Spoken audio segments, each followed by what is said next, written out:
Welcome back. I am the Dead Man, and tonight's story takes you to haunted places in South Carolina.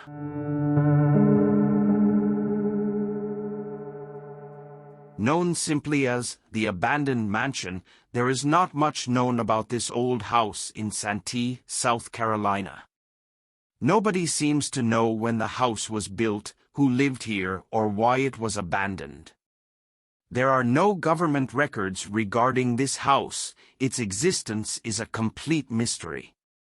However, it is known to be haunted. Several people have reported seeing lights flickering in the upstairs windows as they pass by.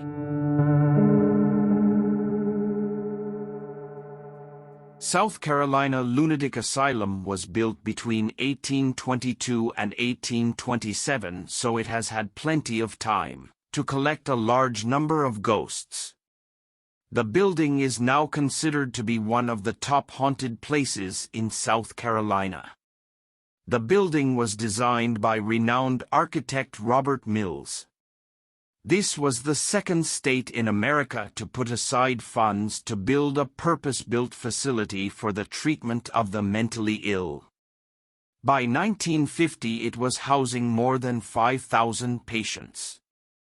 There were the usual tales of lobotomies and forced sterilizations, but for the most part, it seems that South Carolina Lunatic Asylum had a much better reputation than some of the other asylums of the time. When calls for institutionalization came in the 70s, South Carolina was so much slower to release patients. This was because they took the time to find homes and healthcare that the patients required. However, that doesn't mean that there wasn't enough pain and suffering to ensure that some of the lost souls that found themselves in the asylum stuck around even after death. Those who have visited the abandoned hospital say that there are unexplained cold spots, strange noises and disembodied voices all over the building.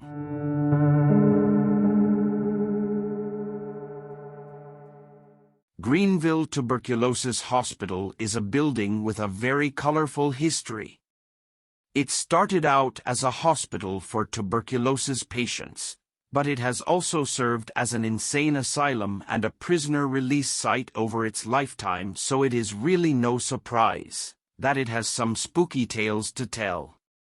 It is a popular spot for paranormal investigators to explore, and there have been many strange sounds and disembodied voices heard here. Some of them have even been recorded. The noises include banging, screaming, and the clanging of bells. The hospital is actually long gone, having burned down some time ago, but the area is now a park and locals often see shadow figures wandering around, sometimes even straying into nearby homes.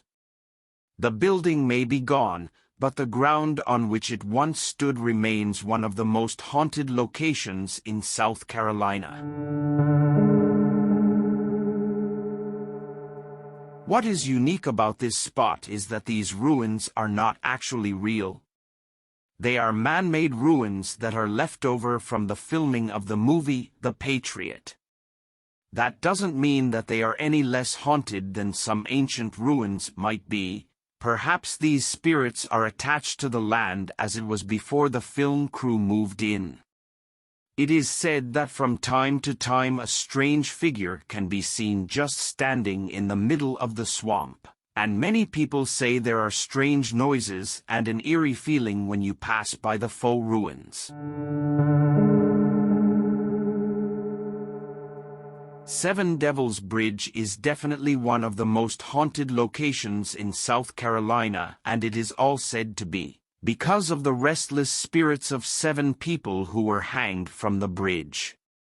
It is said that these 7 ghosts haunt the bridge at midnight each night, and that no living person is able to cross the bridge unharmed at midnight. Those who have attempted to cross during the witching hour have experienced all manner of terrifying experiences, with most ending up broken down and screaming in horror. Would you dare to face the 7 devils in the dead of night?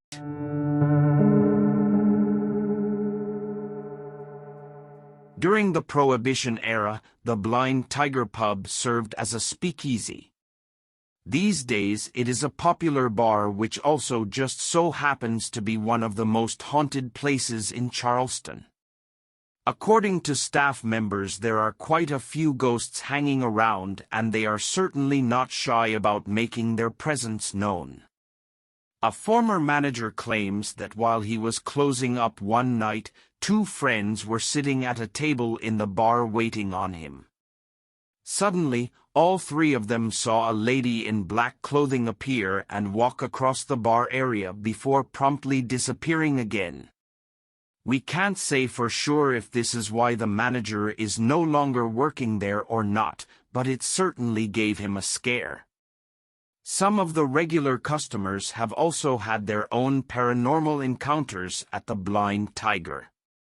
A few have reported having their hair pulled when nobody is around. Others have reported phantom footsteps and the sound of leaves crunching by the back patio, despite the fact that there is nobody nearby.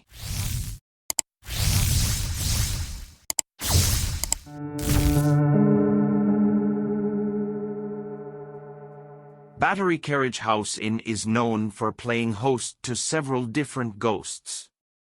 There are 2 rooms in the 1843 inn that are said to be particularly haunted. Room number 8 is said to be haunted by the headless torso, which is every bit as disturbing as it sounds. This terrifying apparition of a torso missing its head and legs appears in the room and moans in a menacing fashion. Some people who have investigated the history of the inn have come to the conclusion that this grisly apparition is a Civil War soldier, or at least what is left of him. The spirit that is said to haunt room number 10 is much more friendly. Known as the gentleman caller, this ghost has a fondness for the ladies. Women who sleep in this room often experience his presence as he gently strokes their hair while they are going to sleep. Although initially startling, some ladies have described it as a soothing experience. I want to thank you for watching. And until then, good night.